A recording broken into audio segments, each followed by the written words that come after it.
আলু পটল দিয়ে সিম্পল কাতলা মাছের ঝোল রেসিপিটা তোমরা দেখে নাও। মাছগুলো সব ভালো করে ভেজে নিয়েছি। এবার কড়াইয়ে ফোড়নে দিচ্ছি গোটা গরম মশলা, জিরে, শুকনো লঙ্কা।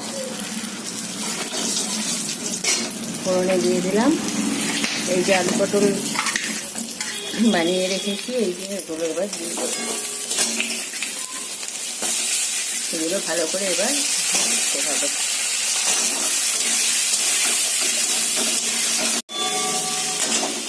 আলু পটল ভালো করে ভাজা হয়ে গেছে।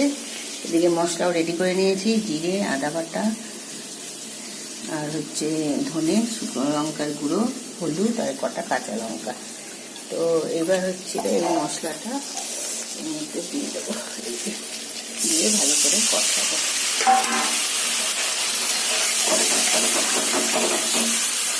তারপরে কষিয়ে তারপরে একটু ঢেকে এই দেখো মশলাটা দিয়ে ভালো করে কষানো হয়ে যাচ্ছে। ভালো করে আলুটাও ঢেকে দিয়েছিলাম, তো আলুটাও মোটামুটি সেদ্ধ হয়ে গেছে, তো আর একটু সেদ্ধ হবে।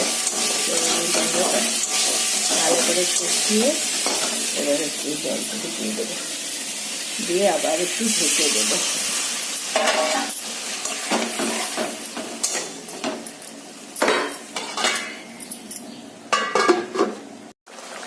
এই দেখো ফুটে গেছে, আলু পটলও সেদ্ধ হয়ে গেছে।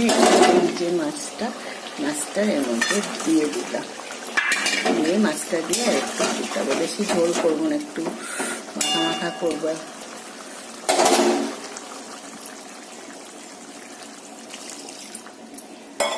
একটু ঢেকে দিই। টকবক করে ফুটে গেছে মাছের ঝোল। এবার একটু এই যে পিটুলি একটু করেছি, এটা আমি একটু দিই ঝোলটা একটু ঘন ঘন হওয়ার জন্য।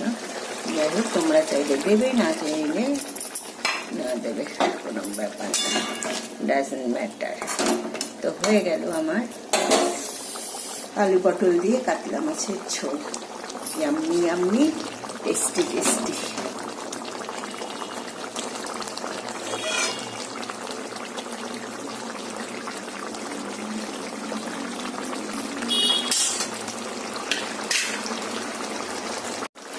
কমপ্লিট আমার, এই যে ভালো করে ফুটে গেছে মাছ দিয়ে। কমপ্লিট আমার আলু পটল দিয়ে কাতলা মাছের ঝোল, ইয়াম্মি ইয়াম্মি, টেস্টি টেস্টি। গ্যাসটাও বন্ধ করে দিলাম।